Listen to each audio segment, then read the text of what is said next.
His breath brushed against my neck, warm and uneven, as if he had been stifling it for far too long. With my back against the kitchen counter, the edge digging into my hips, I felt his hands firmly grasp my waist. With fingers trembling yet filled with certainty, the air was thick with the scent of his sandalwood cologne, mingling with the sharpness of my own sweat. His form pressed against me, a blend of strength and fervor, and I sensed the tension within him as he leaned in, striving to meld with me. At the beginning, it simply wasn't coming together. With a furrowed brow and a glimmer of frustration dancing in his eyes, I leaned in and softly urged, "Try again." My voice was but a whisper, and his eyes were fixed on me, filled with shadows and longing. As I guided him, my thighs trembled, and when the moment arrived, the pressure enveloped me, a gradual heat that stole my breath away. His rhythm danced unpredictably, as if he feared shattering me, yet I craved the wild abandon of the untamed. I yearned to experience something genuine, even if it led me astray. Never did I envision myself stepping over this threshold, especially at 39, and certainly not with my daughter's boyfriend, Liam. Allow me to introduce myself. I'm Susan, a devoted single mother who has dedicated the past 10 years to nurturing my daughter Tina, now a vibrant 19-year-old, all while managing the cozy corners of our little home. Tina is the light of my life, a spirited soul with her father's charming grin. Liam arrived on the scene 6 months back, a 25-year-old with broad shoulders and a subtle charm that seemed to envelop everyone around him. He treats her well, always holding doors open and chuckling at her jokes. Yet that evening in the kitchen, his gaze was not on Tina, it was I who stood there. It began in a most unassuming way. Liam would arrive for dinner, lending a hand with the dishes, staying a while to share tales of his construction job, or reminiscing over my old photo albums. There were moments when Tina would be absent, caught up in her work, leaving just the two of us in the quiet of the day. He would steal glances at me, subtle yet lingering, as if the moment stretched just a bit too far. I reassured myself that it was merely a trivial matter. I don't fit that mold.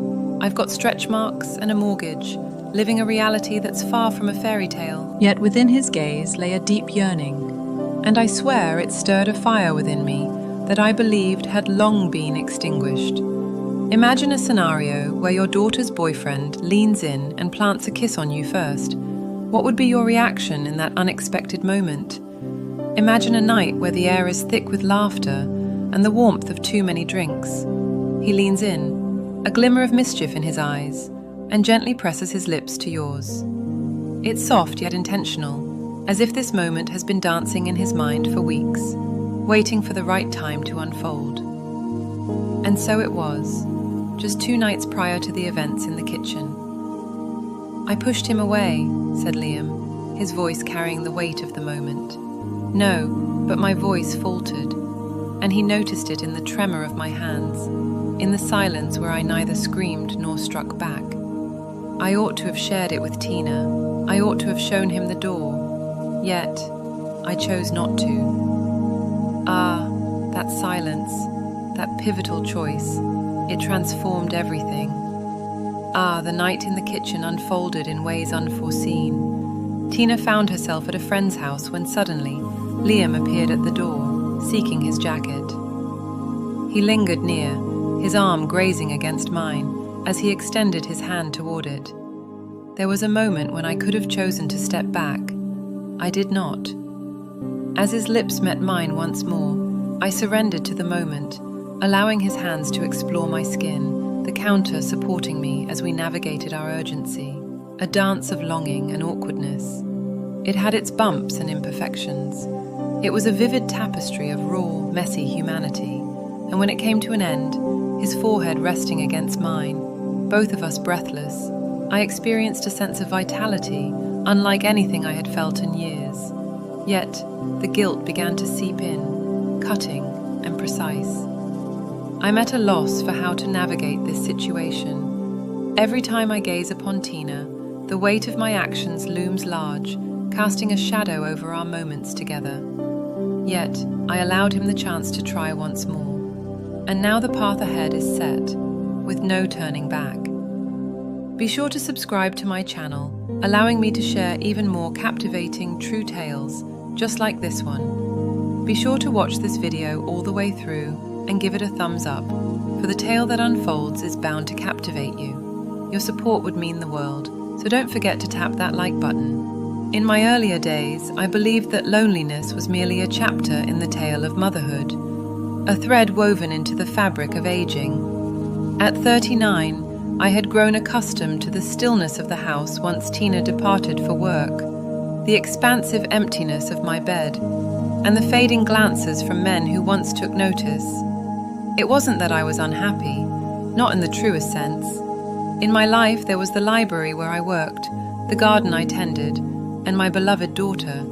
Yet there lingered a deep ache. He looked at me, truly looked at me, in a way that stirred feelings within me that had long been dormant.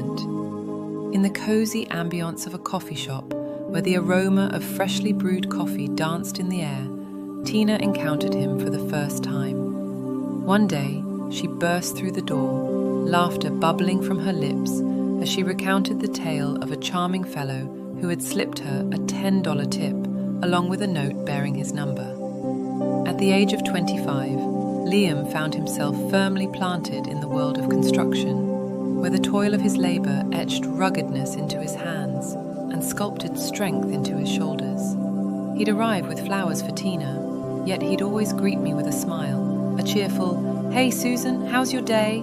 that felt more inviting than it ought to have. I convinced myself it was merely a matter of etiquette. He was a fine young lad, just the right match for Tina. Yet, I found myself eagerly anticipating his visits, relishing the way he'd lean against the counter, sharing tales of his day as I chopped vegetables for dinner. In the quiet hours of the night, when the world outside was draped in shadows, Tina, a dedicated night owl, toiled away during her late shifts. It was during these still moments that Liam would linger, waiting for her to finish and depart. He would extend a hand to mend a dripping faucet or lend his strength to carry groceries, small gestures that felt like a lifeline in the everyday tale of life. On a particular night, he chose to linger and watch a film, an action-packed adventure that Tina would have surely despised.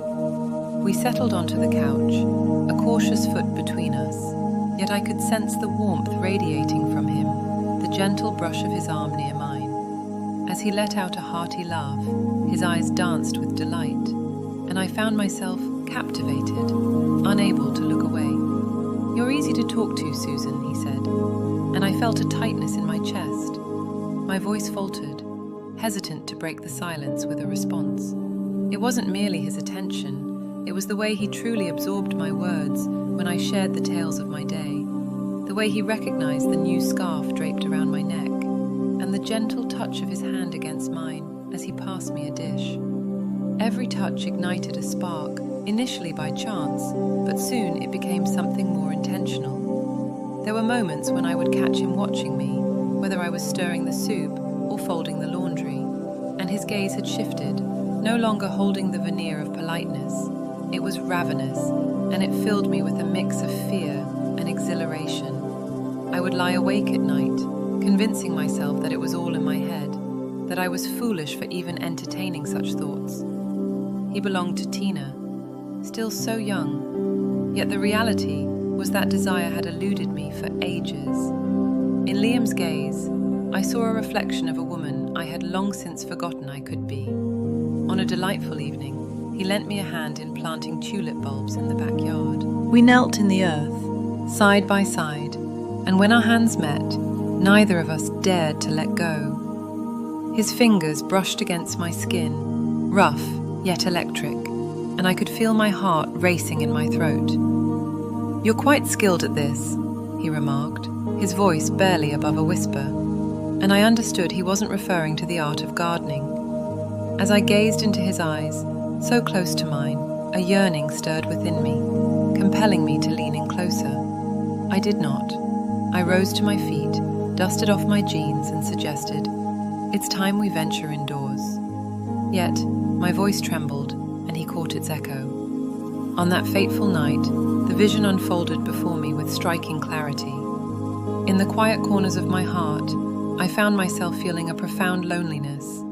And then came Liam, stepping in to occupy a void I had yet to acknowledge. My heart was entwined with Tina, a love deeper than the ocean, yet within me lingered a hunger for something beyond her reach. And there was Liam, silently extending it with an unspoken promise. I promised myself I would stand tall, that I would maintain my space, yet, each time he stepped across my threshold, that determination began to wane just a bit more. The days began to meld together, each one weighed down by the unspoken words that lingered in the air. Liam found himself at the house frequently, even in Tina's absence. He would arrive with a reason or a gadget, while Tina casually inquired about her timetable, yet his gaze consistently lingered on mine for a moment too long. There I was, stealing glances in the mirror, perfecting my hair as the anticipation built. I carefully selected a shirt that embraced my curves, each choice a whisper of the evening to come. Though it pained me deeply, I found myself unable to break free from the grip of my own actions. It felt as though one was perched at the brink of a great precipice, fully aware that the descent would bring pain, yet still yearning to lean into the abyss. We began uncovering the tales that led us to solitude. He would extend his hand with chores, changing a light bulb and shifting boxes in the garage, and I would accept his assistance, even when it wasn't necessary. One afternoon in the garage, we found ourselves sifting through a trove of old camping gear, the air heavy with dust, and the unmistakable scent of his sweat lingering around us. As our hands reached for the same box, a spark ignited in the air, and I found myself momentarily paralyzed by the warmth of his skin brushing against mine. He remained still as well. Apologies slipped from his lips, a gravelly sound that lingered in the air as he remained rooted in place. I ought to have chuckled and steered the conversation elsewhere. Instead, I turned my gaze toward him. His eyes were deep and probing, as if he were anticipating my choice, hanging in the balance of the moment. My breath hitched, and I averted my gaze, my hands trembling as I reached for another box, the atmosphere thick with tension, as if a tempest were on the verge of unleashing its fury. He began to unveil little pieces of himself to me, sharing whispers of secrets and tender vulnerabilities.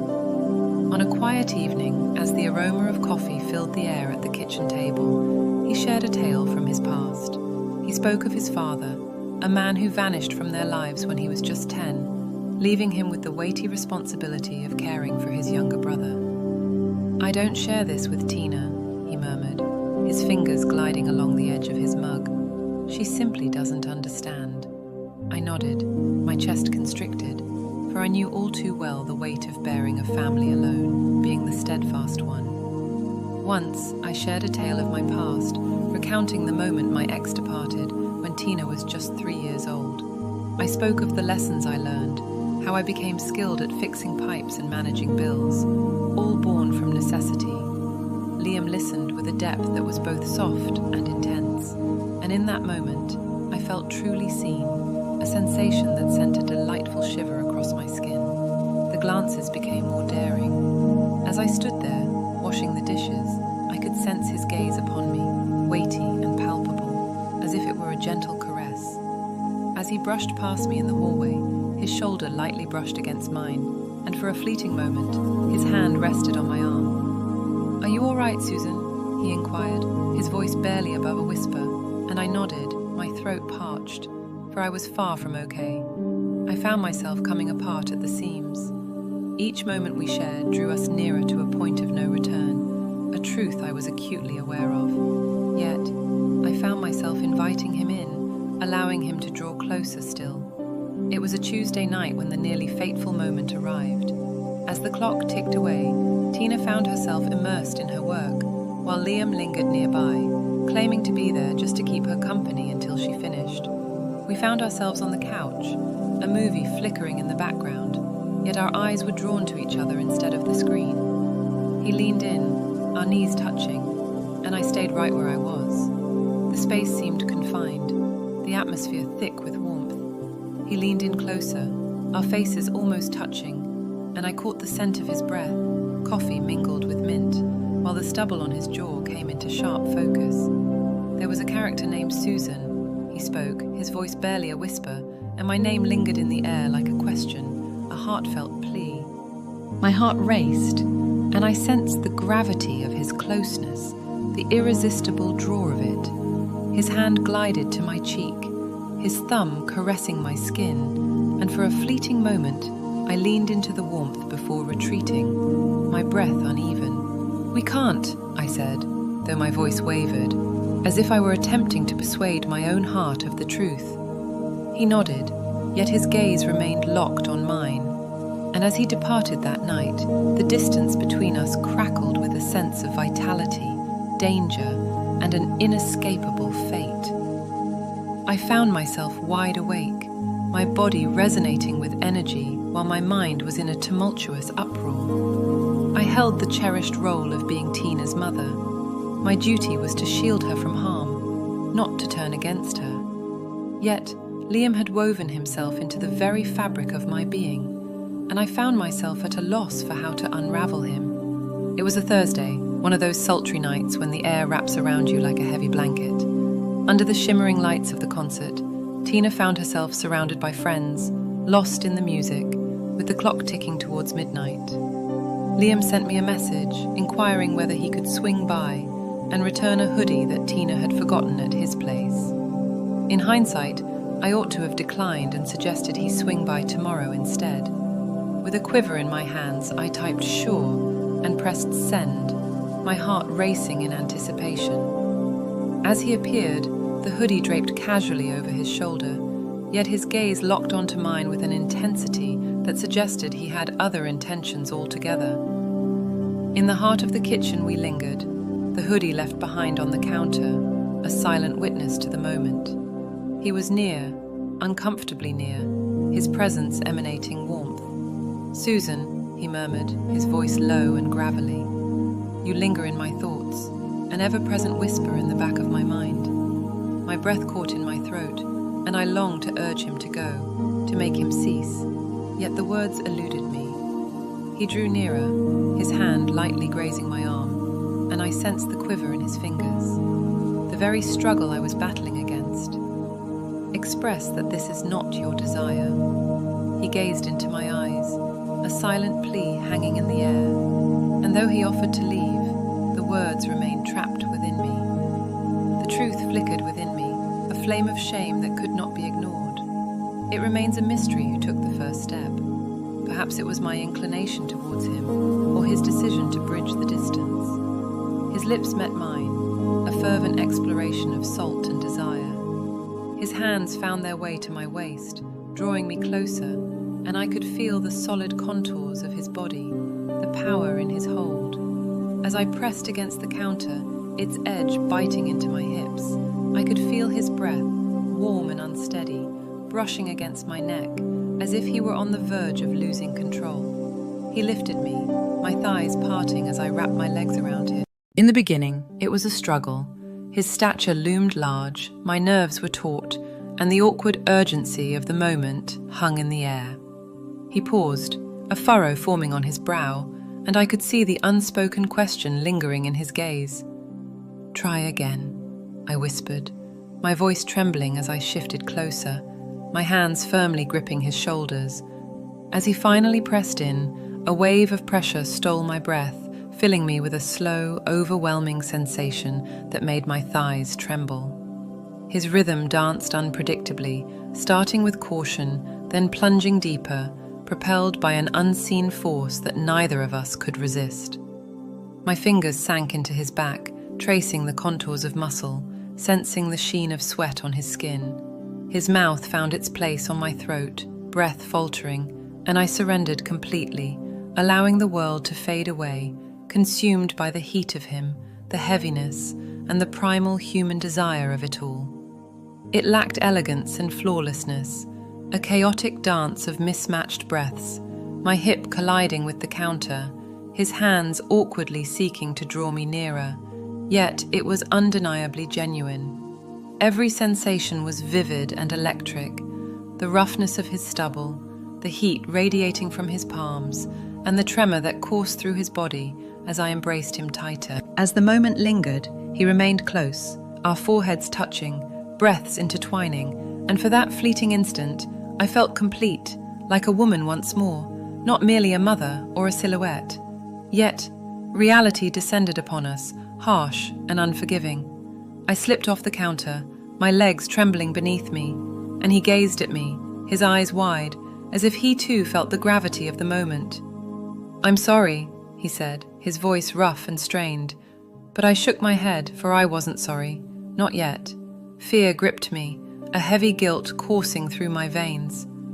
"We shouldn't have done that," I confessed. Yet it echoed emptily, for both of us had longed for it. As he reached for me, his hand lightly grazed my cheek, yet I instinctively stepped back, my heart racing in my chest. "You need to go," I urged, and he nodded, clutching the hoodie, his shoulders taut with unspoken tension. As the door clicked shut, I found myself sinking to the floor, my hands shielding my face, the lingering scent of him clinging to my skin.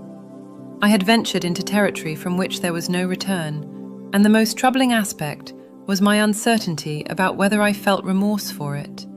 The guilt washed over me like a rising tide, creeping in slowly at first, then engulfing everything in its path. As I stood in the shower that night, I scrubbed my skin until it stung. Yet no amount of water could cleanse the vivid memory of Liam's hands, his breath, and the way my body had so eagerly responded. Tina's face lingered in my mind, her trusting smile shining brightly, and the way she would curl up next to Liam on the couch, and a knot formed in my stomach. In a moment of weakness, I had turned against my own flesh and blood, seeking a fleeting sense of belonging. Yet, even as self-loathing washed over me, I found myself unable to resist the pull, the electric thrill that coursed through me at the mere thought of him. It felt as though I had emerged from a long slumber, and there was no turning back now. The following morning, Tina found herself in the kitchen, pouring cereal while animatedly sharing tales of her concert. I nodded, my throat constricted, fearful that she might catch a glimpse of the truth reflected in my eyes, or notice the tremor in my hands as I poured the coffee. "Are you all right, Mom?" she inquired, her head tilting slightly, and I conjured a smile, murmuring something about a restless night. As Liam stepped through the door that afternoon, I prepared for the familiar tension, but to my surprise, he was just as he had always been, effortlessly engaging with Tina and courteous towards me. Excessively courteous. His eyes scarcely brushed against mine, and when they finally did, a fleeting spark of something, perhaps guilt, or was it fear, danced between us. It pierced my heart to see how effortlessly he returned to his part, while I was coming apart at the seams. In the beginning, we kept our silence, but he continued to appear, and the air between us crackled with unspoken words, a palpable energy beneath each fleeting look, each brush of skin.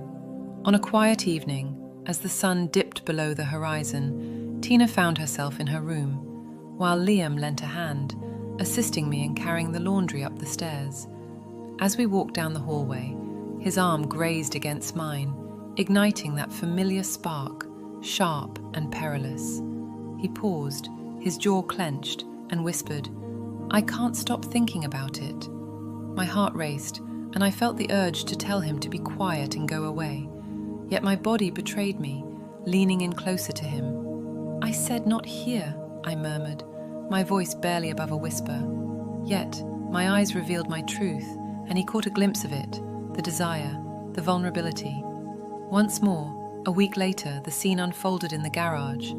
In the midst of a busy workday, Tina found herself immersed in her tasks when Liam arrived, ready to mend a shelf she had previously mentioned. In that moment, we found ourselves in solitude, surrounded by the heavy scent of sawdust mingling with the warmth of his sweat. He was hammering nails, his shirt clinging to his back, and I could feel the rhythm of my pulse echoing in my ears.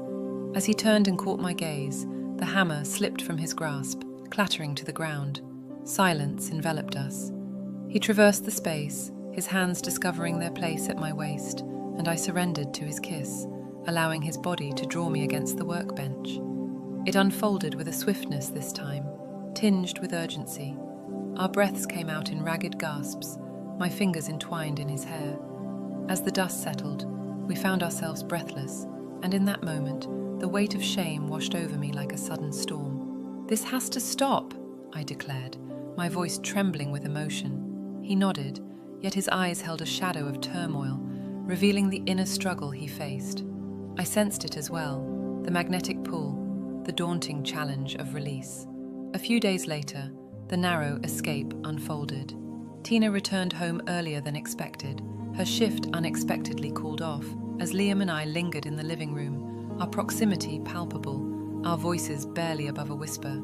As she entered, I felt a jolt, my heart racing and lodged firmly in my throat. "Hey, you two!" she exclaimed, her bag slipping from her grasp, unnoticed. Liam's laughter echoed through the room, a sound too bright, while I turned my attention to the dishes, my hands quaking with unspoken thoughts. That night, I found myself wide awake, conjuring the image of her face if she were to know, envisioning her tears, her anger. I contemplated bringing our chapter to a close, to let Liam know it was over. Yet the mere idea of losing that cherished sensation of being noticed and wanted tugged at my heartstrings. In a web of guilt and necessity, I found myself ensnared, each passing day echoing the ominous ticking of a clock, heralding an impending calamity. As the week drew to a close, I found myself in disarray, flinching at every noise and steering clear of Liam's eyes. Once, when Tina was in the shower, he attempted to speak to me, his voice barely above a whisper. "Susan, it's time for us to unravel this mystery together." Yet I shook my head, my eyes aflame with emotion. "We can't continue down this path," I uttered, my voice a mere whisper. There's a whisper in the air, a sense that the truth will soon emerge. And as I spoke those words, a certainty washed over me, affirming their truth. The truth loomed large, pressing against the surface, ready to spill forth. Time, like a river, flows steadily onward, and it was inevitable that this moment would arrive. The truth revealed itself, yet it unfolded in a manner I had not dreaded. It wasn't Tina discovering us in a fleeting embrace, nor uncovering an errant message. It was a silence so profound, it shattered me in ways I never saw coming. 2 weeks after that fateful night in the garage, Liam began to distance himself. He lingered in the house, still holding the title of Tina's boyfriend, yet an invisible change had woven itself into the fabric of their connection. His smiles held a certain restraint, and his glances danced away like whispers in the wind. In those moments of solitude, he would maintain a careful distance, his hands tucked away in his pockets, and his voice sharp and measured. "Everything's just fine, isn't it?" he would say. Yet his gaze avoided mine, and I sensed the distance between us becoming increasingly frigid and irrevocable. Relief should have washed over me. Every logical fiber of my being understood that this was the sole path forward, halting before Tina uncovered the truth, before we shattered everything we held dear. Yet the rejection pierced deep, leaving a raw and personal ache. I had ventured into uncharted territory, crossing lines that were now forever marked, and yet here he was, behaving as if those moments had never existed, as if I were a mere shadow of the past.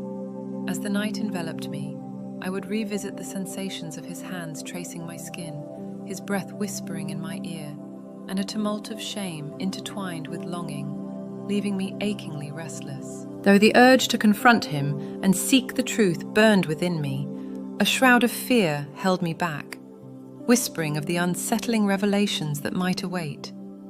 And so it was. On that fateful night, everything transformed. As Tina toiled away at her desk, the door swung open, revealing Liam. He stood there, uninvited, his jaw clenched and a storm brewing in his shadowed eyes. In the heart of the kitchen, I found myself slicing through onions, the knife trembling slightly in my grasp. He lingered in the doorway, a quiet presence, until my gaze met his. "It's time for a conversation, Susan," he spoke, his voice barely above a whisper, filled with tension. My stomach plummeted, yet I nodded, placing the knife aside, my hands quaking with uncertainty. He moved nearer, just shy of contact, yet his presence loomed over me, weighty and charged like an impending storm. "I can't do this anymore," he said, and those words landed with the force of a blow. I believed I had the strength, yet it feels like it's unraveling me from within. His voice trembled, and in that moment I recognized it, the guilt reflected in his eyes, the heavy burden he had been shouldering. "I love Tina," he said, and my heart constricted, for deep down I had always known it to be true. Yet, there's a stirring within me for you as well, and it's weaving a tangled web in my mind. I'm at a loss for how to navigate this situation. I felt a surge of emotion, a desperate urge to shout that he had no right to say those words, not after he had distanced himself, not after he had made me feel like I was somehow wrong. Yet, my throat felt constricted, and the only words that escaped me were, "So, what inspired you to embark on this journey?" My voice cut through the air, filled with accusation, and he recoiled slightly, his hand raking through his hair in a moment of uncertainty. "I don't know," he said, his voice trembling with uncertainty. "You found yourself. There was a place where stories began to unfold. You beheld me, Susan, in a manner she cannot. Yet this feels unjust. It's not equitable for her, nor for you."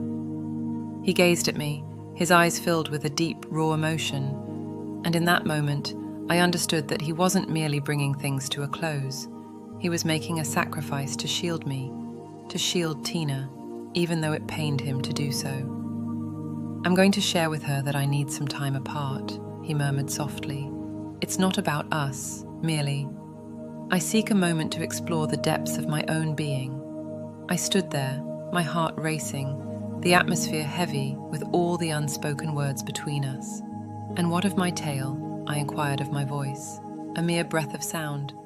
He remained silent, his gaze locked onto mine, brimming with remorse, before he finally turned away and stepped through the door. I found myself on the floor, the sharp sting of the onion causing my eyes to water. Yet the tears that fell were not solely from that sensation. I had misplaced something I never should have desired, and the price was yet to be paid. Tina returned home the following day, her demeanor more subdued than ever before. "Liam's been acting strange," she remarked, gently swirling her coffee. Her brow knitted in thought. "He claims he requires some time to ponder." My heart raced, yet I gave a slight nod, whispering a few words about the fleeting nature of youth and the weight of commitment. She remained blissfully unaware, at least for the moment, but the pain reflected in her eyes pierced through me like a dagger. Though I hadn't acted directly, the choices I made had sent out waves, and now she was facing the consequences. Liam ceased his visits. Tina found herself lingering longer at work or in the company of friends, steering clear of the house. Once more, I found myself in solitude, the stillness echoing around me, more pronounced than before. I found myself lying awake, revisiting each moment, grappling with the thrill that clung to me, entwined with the weight of guilt. In a moment that felt both exhilarating and forbidden, I found myself on the other side of a boundary that was never meant to be crossed. For just one night, in a whirlwind of reckless abandon, I experienced the intoxicating sensation of being a woman once more, alive, vibrant, and deeply desired. And that truth, as much as it lingered in the shadows of